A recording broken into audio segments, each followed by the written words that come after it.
그 다음으로 이제 제가 말씀드리고 싶은 분은 자, 몽양 여운형 선생입니다. 이제 몽양은 도산보다 한 10살 어려요. 그래서 몽양은 1886년, 그 도산보다 한 9살 정도 연하죠. 그래서 경기도 양평에서 태어나셨어요. 저희 몽양 여운형 그 기념관은 양평에 있죠. 지금도. 여러분, 자전거 길 있잖아요. 그 이명박 정부가 만들어 놓은, 이명박 대통령이 다 잘못한 것만은 아니에요.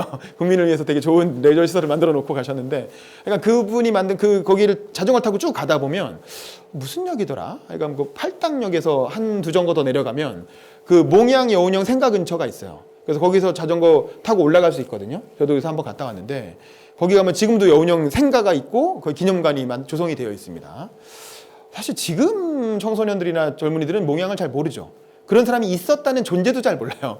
근데 사실 몽양은 정말 대단한 그 해방공간, 독립운동식 일제시대와 해방공간까지만 해도 지금으로 치면 진짜 역대 대통령 수준으로, 김대중, 노무현 수준으로 굉장한 인기 정치인이었죠. 많이 알려진 인물이었고. 그럼 이분이 왜 그렇게 됐느냐? 1900년에 이분이 배제학당, 배제고등학교죠 지금으로 치면, 배제학당에 입학을 해서 신문물을 배우기 시작하고, 그 다음에 이제 1907년에 도산 안창호 선생의 연설을 들은 거예요. 그러니까 안창호 선생이 이때 한참 이제 만민공동의 스타로 유명해지니까 전국 여기저기서 막 초청을 하는 거지. 그래서 막 그 안창호의 연설을 막 듣는 그런 모임들이 여기저기서 들불처럼 일어난 거예요. 그 자리에서 이 청년 몽양이 도산의 연설을 들은 거죠. 연설을 듣고, 야, 그러니까 우리가 들은 것 같은 그런 연설을 듣고 너무 감격을 해서 나도 이제 그 독립운동가가 돼야 되겠다. 평생을 독립운동, 그러니까 당시는 아직 일제시대는 아니었지만 나라가 망해가니까 나라를 구하는 일에 내 평생을 바쳐야 되겠다라고 결심을 하고 독립운동에 투신을 합니다. 그래서 제일 먼저 한 일이 뭐냐면 산호비를 해방을 해요. 그러니까 이 양반은 이 영평에서 꽤 부잣집이었거든요.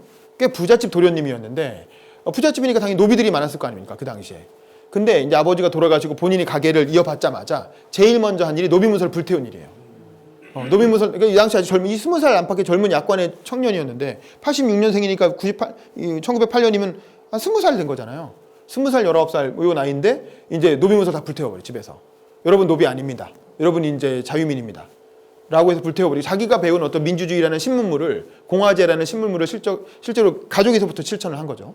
그리고 가산을 정리해서 중국으로 갑니다. 그래서 그 영화 그 암살에 나오는 그 유명한 그 독립군 양성 학교 있잖아요. 어디죠? 그게 그 신흥무관학교. 신흥무관학교 터도 한번 가서 둘러보고 거기도 한번 이제 참관을 하고 이렇게 돌아다니다가 청년들하고 같이 뭘 만드냐면 그 당시 자기와 비슷한 뜻을 가진 청년 독립운동가들을 모아서 신한청년당이라는 당을 만들어요. 이 신한청년당에 합류했던 사람이 그 유명한 김규식, 그 다음에 이제 몽양, 그 다음에 설산 장덕수, 이런 사람들. 김규식 박사는 영어도 엄청 잘하고. 그래서 이 신한청년단이 뭘 하냐면 1919년에 1차 세계대전이 끝나고 파리 강화회의가 열리잖아요. 파리 강화회의가 열리니까 거기에 신한청년단이 김규식 박사를 대표로 파견을 하죠. 대표로 파견을 했는데 김규식 박사가 가면서 이제 얘기를 들어보니까 그냥 내가 혼자 무슨 이렇게 청년들 이렇게 다 들어갖고 가봤자 전혀 씨알도 안 먹힌다는 거예요. 고종 황제의 밀사도 전혀 씨알도 안 먹혔잖아요. 근데 우리 일반 청년이 가서 한다고 뭐가 먹히겠느냐. 그러니까 국내에서 뭔가 이 독립운동을 지지하는 목소리가 좀 있어야, 그래서 뭔가 쟤네들이 뭔가 이미 일제시대가 10년 지났잖아요. 그러니까 국내에서 뭔가 독립을 외치는 목소리가 있어야 자기가 가서 외교 활동을 하는데 힘을 받을 수 있다. 라고 편지를 보낸 거야, 몽양한테. 그러니까 몽양이 이제 생각해보니까 그러네. 그러면 국내에서 뭔가 독립을 외치는 목소리가 좀 있어야 되겠다라고 생각해서 그 신한청년단 멤버 중에 한 명을 국내로 들여보냅니다. 그래서 누굴 만나면 손병희 선생을 만나요. 그 동학의 3대 교주, 그 손병희 선생을 만나서 뭘 해달라고 하냐면 국내에서 만세운동을 좀 벌여달라. 라고 해가지고 국내에서 만세운동을 조직하기 시작합니다. 그게 3.1운동인 거예요.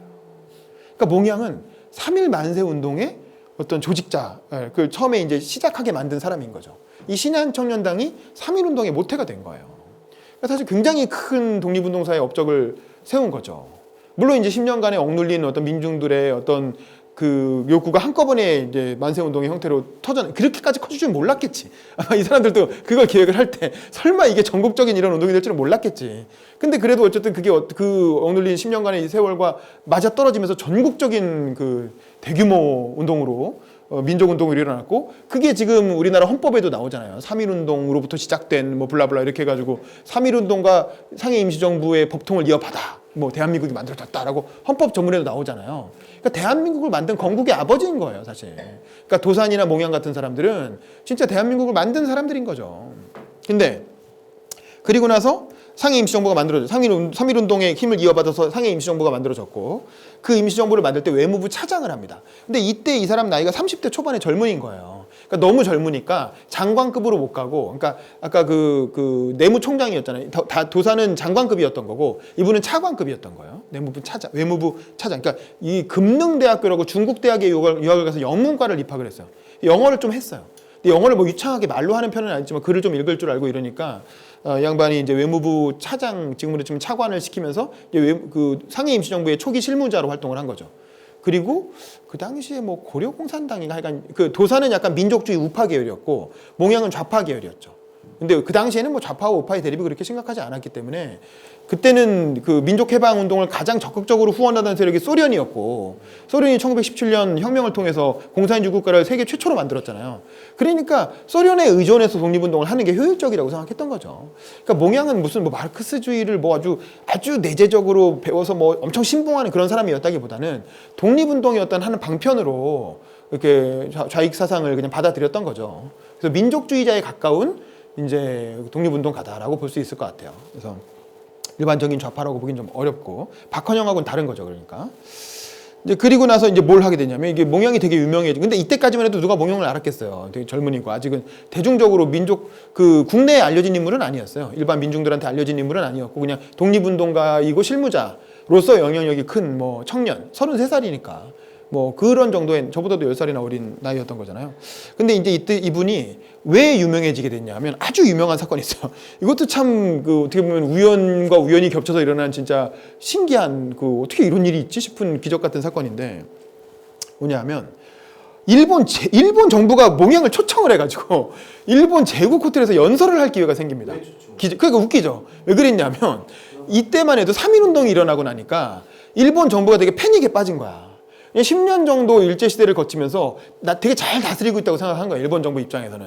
이 정도면 그 조선 민중들이 우리 정부의 통치를 아주 협조적으로 잘 따르고 있고 그래서 우리가 조선을 굉장히 근대화시키고 있다고 생각했던 거죠. 그러니까 우리 식민지 근대화론에서 얘기하는 것처럼 일본 그놈들은 오죽하겠어요. 우리 중에도 그렇게 생각하는 사람이 있는데 그러니까 이게 일본이 조선을 되게 잘 통치해서 잘 발전시키고 있었는데 갑자기 3.1운동이 일어나가지고 엄청난 민족적 반발에 부딪히니까 깜짝 놀란 거지.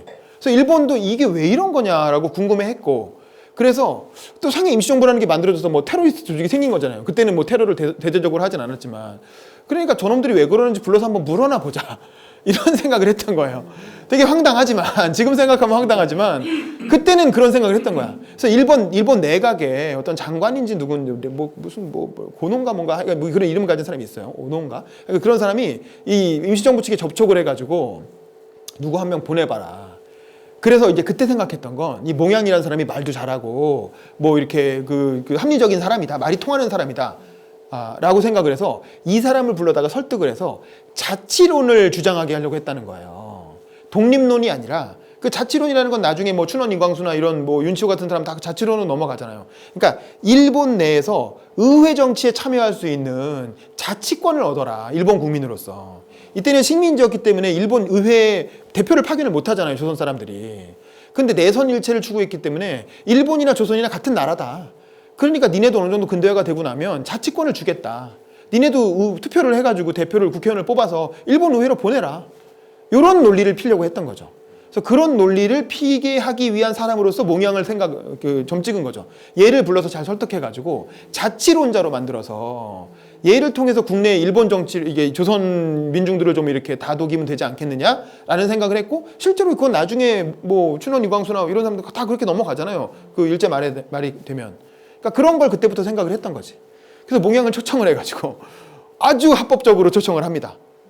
그래서 이 사람을 불러서 무슨 장관도 만나고 무슨 장군도 만나고 그래서 막 이렇게 호텔에서 면담도 하고 면담만 가진 게 아니라 이 사람한테 기자들을 다 초청을 해가지고 기자회견을 할 수 있는 자리를 만들어준 거예요.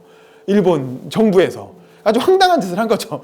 근데 이때까지만 해도 뭐 테러 이런 게 별로 없던 시절이기 때문에 그냥 예, 그 당시에는 물론 그 독립운동을 엄청 가혹하게 탄압을 했죠. 사람 엄청 많이 죽였잖아요 그때. 근데 그래 놨지만 어쨌든 계속 그렇게 다 죽일 수는 없으니까 이 조선 민중들을 좀 이렇게 얼르고 달랠 필요가 있었던 거죠. 그리고 1920년대는 우리가 문화 통치 시기라고 하잖아요. 이게 다이쇼 데모크라시라고 해서 이것도 민주주의의 산물인 거예요. 일본도 나중에 40년대로 가면 엄청나게 군사 독재로 가지만 그 전까지만 해도 의회 정치를 좀 하려고, 그러니까 우리도 미국이나 영국처럼 근대적인 제대로 된 국가를 해보자라고 해서 의회 정치 비슷하게 흉내를 내던 시절이거든. 그래서 이 한 10년 정도 문화 통치를 하던 시절에 그런 아마추어 짓을 했던 거죠. 지금 생각하면 웃기는. 그래서 이 그 제국 호텔이라고, 지금도 일본 동경에 여행을 가보시면 제국 호텔 지금도 있어요. 지금도 제국 호텔이라는 호텔이 있습니다. 그 호텔에 가서 몽양이 이제 연설을 한 거죠. 이거는 이제 해방 이후에 연설한 사진이니까 이제 뭐 머리도 희끗희끗하고 이렇게 수염도 뭐 백발이고 그런데 이때는 젊었겠죠. 33살의 청년 몽양 여운형이 제국 호텔에 가서 일본 기자들과 일본 장관들, 지식인들, 교수들 이런 사람들을 모아놓고 거기서 기자회견이니까 먼저 모두 발언을 시킬 거 아닙니까? 거기서 이제 연설을 했는데 여기서 엄청난 사자후를 토해낸 거예요. 일본 사람들은 뭐지 쟤는? 네. 우리말로 했는데 설산 장덕수 선생이 이때 25살의 나이로 와세다 대학교 유학생이었어요. 그래서 이 사람이 통역을 한 거야. 근데 이 사람도 통역을 기가 막히게 잘한 거야. 네, 그러니까 몽양도 연설을 기가 막히게 잘했지만 이 설산 장덕수도 기가 막힌 일본말 실력으로 통역을 또 해낸 거죠. 그러니까 그 자리에서 그냥 들은 청중들이 다 그냥 매료가 돼버린 거야. 몽양의 연설에. 자, 그래서 이런 식으로 얘기를 합니다. 일본 언론에 그대로 번역이 돼가지고 전문이 다 실렸고, 그게 또 국내로까지, 그 일본 언론이 우리나라에도 신문이 나왔을 거 아닙니까? 그게 우리나라로까지 퍼져가지고 그 기록이, 연설문이 그대로 남아있는 거예요, 지금도. 그래서 그 중에 일부를 제가 발췌를 해왔는데, 이게 녹음도 돼 있었으면 좋았을 텐데, 근데 그 당시에는 녹음하는 문화는 아니어갖고, 녹음은 없습니다. 이런 얘기, 자기가 일본에 왜 왔느냐, 이렇게 처음에 모두 발언이니까 그런 얘기를 하겠죠. 안녕하세요, 저 여운형이라는 사람입니다. 이러면서 얘기를 했겠죠. 자, 내가 이번에 일본에 온 목적은 일본 당국자와 이 식자들을 만나, 일본 지식인들을 만나 조선 독립운동의 진위를 말하고 일본 당국의 의견을 구하고자 하는 것입니다. 그래서 내가 일본에 온 이유는 이런 거다 라고 설명을 합니다. 다행히 지금 각원들은 이제 내각 장관들을 말하는 거죠. 각원들과 식자 제군들, 이게 지식인들, 일본의 무슨 교수, 기자 이런 사람들이 왔겠죠. 과 간격 없이 의견을 교환하게 된 것은 유쾌하고 감사한 일입니다. 나를 이렇게 불러줘서 너무 고맙다. 니들 왜 그러냐? 미친 거 아니냐? 이런 거죠. 자, 그러면서 뭐라고 하냐면, 나에게는 독립운동이 평생의 사업입니다. 아까 얘기한 것처럼 이 도산의 연설을 듣고 독립운동을 해야 되겠다고 생각을 하고 그때 이후로 평생 독립운동을, 그러니까 지금 20살 때부터 지금 13년째 독립운동을 해오고 있는 거죠. 그러면서 이제 3.1운동 때문에 자기가 왔으니까 도대체 니네 3.1운동 왜 한 거야? 10년 동안 우리가 잘 먹고 잘 살게 해줬는데, 니 나라 엄청 발전했는데 조선시대보다 훨씬 나아진 거 아니야? 라고 생각하는 일본 사람들에게 이렇게 얘기하는 거예요. 자, 작년 1918년 11월에 대전이, 그러니까 1차 세계대전이 끝났죠. 끝나고 상해의 각 사원에서는 평화의 종소리가 울렸습니다. 자기가 그때 상해에서 활동했으니까 막 이제 다들 평화하면서 종을 치고 좋아했겠죠. 자, 우리는 신의 사명이 머리 위에 내린 듯하였습니다. 그러니까 상해에서 독립운동하는 사람들 입장에서는 1차 대전이 끝나는 거 보면서, 야, 이거 잘하면 드디어 우리가 10년 만에 독립하겠구나 라는 생각을 했다는 거예요. 그리하여 활동을 시작하였습니다. 아까 말한 그런 활동을 한 거죠. 신한 청년단을 조직하고 국내에 밀사를 들여보내서 손병희 선생을 설득해서 만세운동을 일으키게끔 한 거죠. 그러니까 자기가 3.1운동을 하게 된 이유를 설명을 하는 거예요. 자, 그리고 먼저 동지 김규식을 파리에 보내고 3일에는 내지에서 독립운동이 돌발하여 독립만세를 절교하였습니다. 아까 제가 말한 3.1운동이 일어나게 된 사연을 설명하는 거예요. 그럼 왜 그런 걸 했느냐? 자, 3.1운동의 정당성. 그러면서 이 3.1 만세운동을 통해서 대한민족이 전부 각성을 했다는 거죠. 3.1운동은 단순히 한두 명이 소수의 어떤 민족 지도자라고 하는 사람들이 한번 소리 지르고 성명 발표하고 끝난 게 아니라 당시 3천만 동포가 다 전국에서 해외 동포까지 다 나서서 만세운동을 했잖아요. 그 과정을 통해서 민족이 각성을 했다는 거죠. 3.1운동의 의미가. 그래서 이렇게 줄인 자는 먹을 것을 찾고 목마른 자는 마실 것을 찾는 것은 자기의 생존을 위한 인간 자연의 원리입니다. 그러니까 주권이 없는 국민들이 주권 회복을 외치는 것은 자연의 섭리라는 거죠. 그걸 이런 식으로 표현하는 거예요. 인간의 기본적인 생리적 욕구와 같다는 거죠. 그래서 이것을 막을 자가 누가 있겠느냐라는 거야. 그래서 일본인에게 생존권이 있다면 우리 한민족에게는 홀로 생존권이 없을 것입니까? 니네도 생존권을 주장하지 않느냐. 니네도 생존권을 주장하는데 왜 우리한테 생존권이 없다고 생각을 하느냐. 라고 얘기를 하는 거죠. 그러면서 이 민족 해방이라는 건 전 세계적 대세라는 거예요. 이게 1918년이고 19년이잖아요. 1차 대전 끝나고 윌슨의 민족 자결주의라는 게 일어나면서 여기저기서 다 그런 민족 해방 움직임이 들불같이 일어나던 시기거든요. 그 세계적 트렌드라는 거예요. 이게 세계 최신 조류라는 거야. 민족 해방이. 그래서 일본 정부는 이것을 방해할 무슨 권리가 있냐라는 거죠. 거꾸로 묻고 있는 거예요. 니네가 도대체 무슨 권리로 우리를 방해하느냐라는 거죠. 이제 세계는 약소민족 해방, 부인 해방, 여성 해방이죠. 그 당시에는 이렇게 썼는데 노동자 해방 등 세계의 개조를 부르짖고 있습니다. 사실 이때 그러니까 러시아에서 러시아 혁명이 일어나고 그래서 노동자 해방이 일어났고 그 다음에 민족 해방 운동이 전 세계에서 일어나고 또 여성 해방, 이 여성 운동의 초창기 페미니즘 운동도 이때 시작이 되는 거죠. 그러면서 세계 개조를 다 부르짖고 있는데 이거는 일본에서도 그렇다는 거야. 일본 내에서도 이 당시에 노동운동이 처음 생겨나고 좌파 조직이 생겨나고 뭐 그랬거든요. 그러니까 일본을 포함한 전 세계적 운동이라는 거죠. 이게 우리나라에서만 생겨난 특이한 게 아니라 전 세계적 트렌드라는 거예요. 그래서 조선의 독립운동은 세계의 대세요. 신의 뜻이요. 한 민족의 각성이다. 라고 하면서 이거는 도저히 거스를 수 없는 거대한 대의 명분을 가진 운동이다. 라고 딱 규정을 하는 거죠. 그러면서 이게 단순히 뭐 윌슨이라고 하는 사람이 그 외친 민족 자결주의라는 거에 우리도 여기 운 좋으면 되겠네? 이게 아니라는 거죠. 새벽에 어느 집에서 닭이 울면 이웃집 닭이 따라 우는 것은 다른 닭이 운다고 우는 것이 아니고 때가 와서 우는 거라는 거죠. 그러니까 이렇게 문학적인 비유로 설명을 하는 거예요. 새벽에 닭이 울면 저희가 닭이 운다고 우냐? 아니, 새벽이 오니까 우는 거지. 새벽이 오니까 다 같이 우는 거지. 그게 뭐 얘가 안 울었으면 안 울었겠냐. 다 운다는 거죠. 그래서 때가 와서 생존권이 양심적으로 발작된 것이 조선의 독립운동입니다. 라는 거죠. 이건 결코 민족 자결주의에 도취한 것이 아닙니다. 윌슨이라고 하는 한 외국 지도자, 외국 정치인의 말에 도취돼가지고 운 좋으면 독립되겠네? 이러면서 이렇게 그냥 이렇게 욱 해가지고 일어난 게 아니라는 거죠. 아주 자연스러운 세계적 조리에 따른 거고 인간 본성에 따른 거라는 거죠. 생존권과 주권을 되찾고자 하는 건 인간 본성의 요구라는 거고 본능에 가까운 거기 때문에 막을 수 없다라는 거죠. 그러면서 일본 사람들이 말하는 이른바 합병론. 왜 일본이 조선을 합병해야 되는가라는 논리가 있을 거 아니에요. 일본 사람들이 얘기하는 거. 그거에 대해서 이제 또 비판을 합니다. 첫째, 일본은 자기 방위를 위하여 조선을 합병하지 않을 수 없다고 합니다. 이게 뭐냐면 이른바 그 식민지 그 정한론이죠. 정한론. 그 유명한 요시다 쇼인으로부터 시작해서 일본을 건국했다고 하는 그 요시다 쇼인, 그 일본 메이지 유신의 어떤 아버지라고 하는 요시다 쇼인부터 뭐 그 뚱뚱한 사람 있잖아요. 사이고 다카모리. 뭐 그런 사람들이 주장했던, 일본의 유신 지사들이 주장했던 게 이런 논리잖아요. 이게 조선을 합병하지 않으면 이 외세로부터 뭐 러시아의 침략, 뭐 구미의 침략을 막을 수 없다. 우리도 우리의 일본 열도의 방어막으로 조선을 가져야 된다라는 게 이제 정한론의 논리잖아요. 근데 그렇게 얘기한다라는 거야. 근데 보세요. 러시아 차제에 무너진 이상 그 이유가 성립하지 않아. 이게 뭐냐면 그때 일본이 가장 두려워했던 건 러시아예요. 미국이나 영국은 너무 멀기 때문에 일본까지 식민지로 가질 수는 없는데 러시아는 바다만 건너면 금방이잖아요. 그러니까 러시아 제국이 그때 러일 전쟁도 벌였잖아요. 일본이. 러시아 제국이 너무 막강하기 때문에 조선이라는 방파제가 필요하다는 거야. 순방치한 개념으로. 조선이라고 하는 어떤 버퍼존을 만들지 않으면 러시아가 언제 쳐들어와가지고 일본까지 식민지화할지 모른다. 그러니까 러시아에 대한 방파제로서 조선을 가져야 된다는 게 정한론의 기본적인 논리 구조거든요. 근데 러시아 제국 망했지 않냐. 1917년에 러시아 혁명에서 무너지잖아요.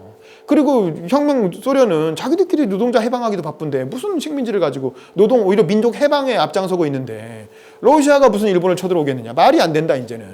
조선을 가져야 된다는 논리가 깨졌다라는 거야. 합병론의 니네의 내재적인 논리가 깨졌다라는 거죠. 러시아가 무너지면서.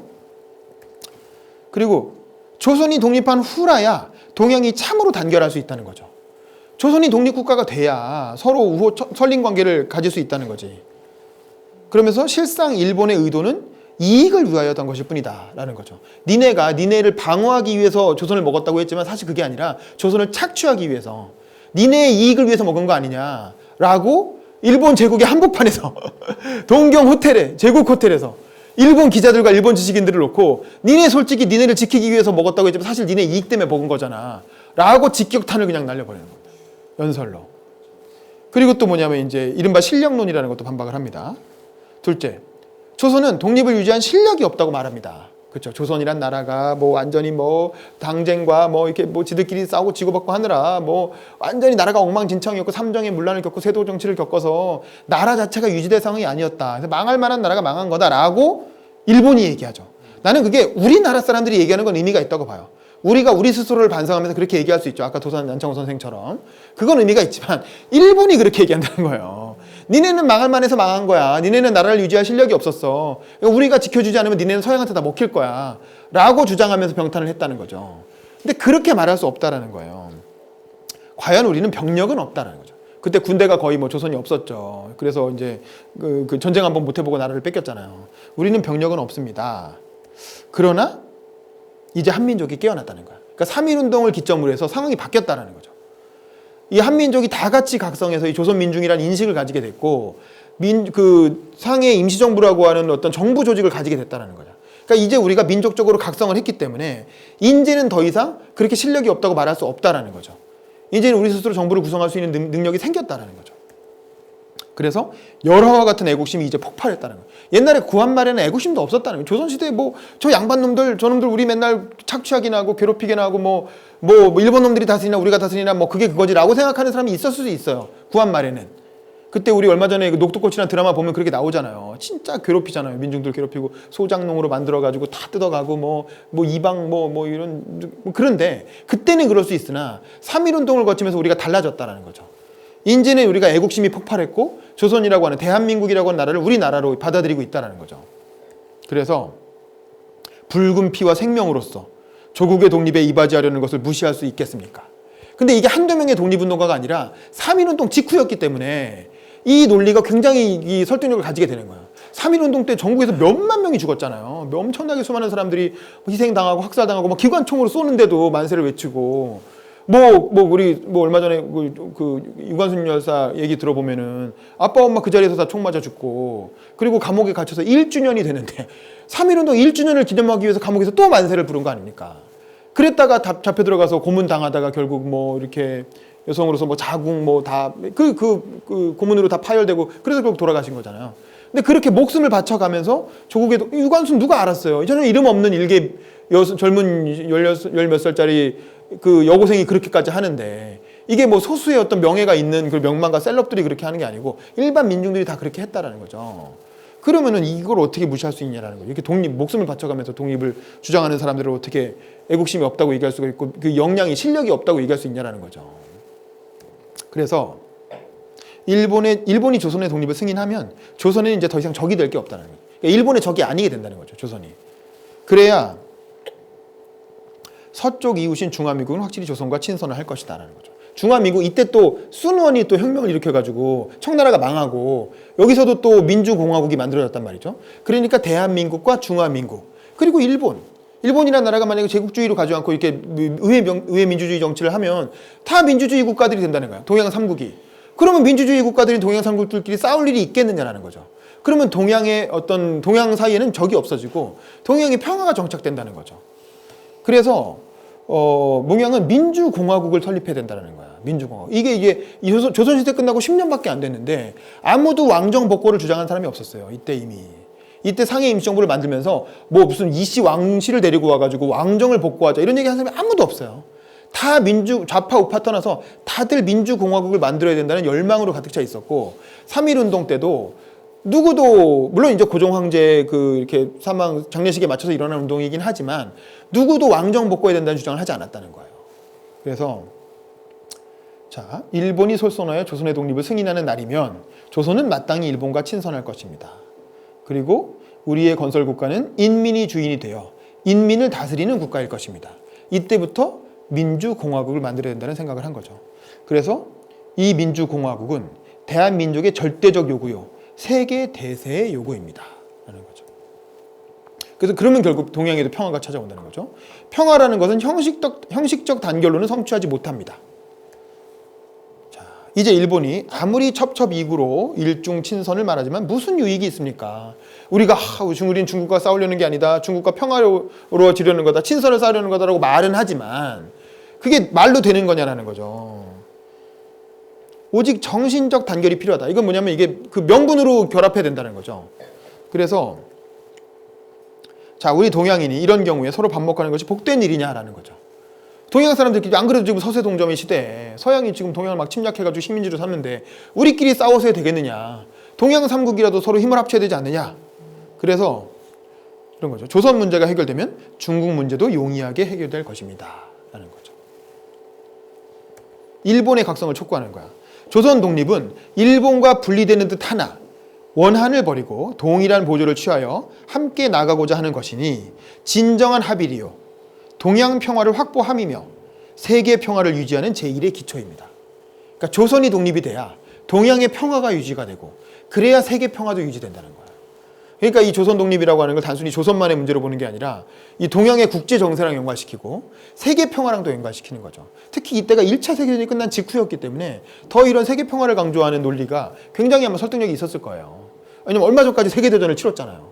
전 세계가 전쟁통으로 난리도 아니었는데 이제 평화의 가치가 얼마나 소중한가라는 거를 더 이상 전쟁이 나면 안 된다라는 게 세계적인 지식인들의 어떤 상식으로 자리 잡은 상황이잖아요. 그때 이런 연설을 한 거죠.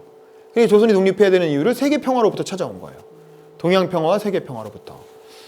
그러면서 자, 우리는 꼭 전쟁을 하여야 평화를 얻을 수 있습니까? 싸우지 않고 인류가 누릴 자유와 평화를 못 얻을 것입니까? 라고 일본의 어떤 그 정치인들과 지식인들에게 설파를 한 거죠. 그러면서 자, 일본 인사들은 깊이 생각해야 할 것입니다. 라고 모두 발언을 마쳤다는 연설을 마친 거예요. 이걸 설산 장독수가 옆에서 탁 통역을 한 거죠. 그러니까 이제 일본 사람들이 듣기에도 뭐지? 원래는 이제 어리버리한 애가 젊은 애가 하나 오면 잘 어울리고 달래가지고 우리 편을 만들어서 니네 그냥 일본 제국에 그냥 이렇게 자치권이나 얻어라. 그래서 일본 제국의 조선주 정도로 해가지고 거기서 니네 식민지 대표 뽑아서 일본 의회로 보내라. 그러면 우리가 그냥 니네 그 건의사항 정도 들어줄게. 요 정도로 이제 설득하려고 몽양을 불렀는데 웬걸? 왜 거물이 온 거야? 젊은이라 33살 젊은이라고 얕본 거지. 근데 사실은 엄청난 이렇게 내공과 실력을 갖춘 사람이 와서 막 다 논파를 해버린 일본의 논리를 다 그냥 깨버린 거예요. 그러니까 이제 일본이 발칵 뒤집힌 거죠. 이게 태평양이라고 하는 이 잡지사 사장이 왔대요. 그래서 조선 독립에 대한 이론이 명쾌해졌다. 이게 그 다음에 자기 신문에 다 보도가 된 거예요. 이런 반응, 각계의 반응들이 이걸 듣고 잡지사 사장은 조선 독립 해야 되겠는데 일본 사람들 내에서 이런 의견이 생겨버린 거야. 그 다음에 이제 동경제국대학의 요시노 교수라는 사람은 여씨의 주장 가운데는 확실히 하나의 침범하기 어려운 정의의 성광이 엿보인다. 뭐 이런 식의 이제 반응을 내놨다는 거죠. 그래서 이 여운형을 초대한 게 하라라고 하는 총리 시절의 내각인데 이 사람이 이런 얘기를 하니까 반발이 당연히 또 일어났겠죠. 불령선인 1호 인물을 일본 땅에 불러들여서 독립을 외치게 만들었다. 그래갖고 내각이 붕괴했다는 거예요. 불신임을 받아서. 그래서 총선을 다시 치렀다는 거예요. 그러니까 인기가 너무 떨어져 버리니까 총선을 일본은 내각제니까 의회 해산할 수 있잖아요. 의회 해산하고 다시 총선을 치렀다는 거야. 다시 내각이 됐겠지만. 그래서 이거를 여운형 내각이라고 불렀다는 거예요. 그때 성립된 국회를 여운형 국회라고 불렀다는 거예요. 일본 내에서. 그러니까 그 정도로 이 한 명의 독립운동가가 일본에서 일본 전국을 완전히 들었다 놨다 하는 대사건이 1919년에 상해 임시정부 만들고 바로 그 직후에 이런 사건이 벌어졌던 거죠. 일본에서. 아니 일본이 그러니 우리나라는 어떻게 했겠어요? 우리 조선에서는 어땠겠어요? 이게 신문으로 다 보도가 됐는데.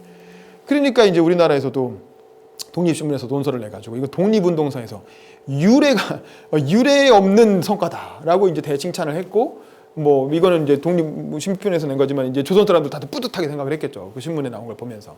그래서 몽양이라고 하는 청년이 대단한 인물이네. 그러면서 몽양 여운형이라고 하는 이름이 조선에 알려지기 시작한 거예요. 그러니까 도산이나 그 이승만은 일제시대 구한말 때 이미 유명해졌다면 몽양은 일제시대 초기에 1919년, 20년 요 언저리에 조선에 이제 명망이 생기기 시작한 거죠. 그래서 몽양이 상해 임시정부 활동도 했지만 나중에 국내로 잡혀 들어와서 옥고도 치르시고. 근데 몽양은 운동을 평소에 많이 하셔갖고 엄청 건강했어요. 그래서 우리 때 조선체육인협회 회장도 하고. 몽양이 일제시대에 한 게 유명한 게 그 일장기 말소 사건. 그 유명한 그 마라토너 누구죠? 손기정 선생을 그 베를린 올림픽에 파견을 해서 그 손기정 선생한테 그걸 해가지고 그때 신문사를 하면서 신문사 동아일보를 운영한 거 아니고 그 옆에 무슨 중앙일보인데 그러니까 그걸 운영을 하면서 일장기를 지워버린 거예요. 그러니까 거기가 지우니까 동아일보도 같이 따라 지운 거죠. 그래서 동아일보 일장기 멸치 사건 유명한데 그게 몽양 여운형 선생이 주도한 거예요. 그리고 손기정 선생은 몽양을 자기의 어떤 멘토로 생각을 해가지고 그 몽양 선생은 따르고 그랬죠. 그 우리나라 전국 체육인들의 아주 대표적인 이렇게 대부 같은 사람이었던 거예요. 몽양 선생이.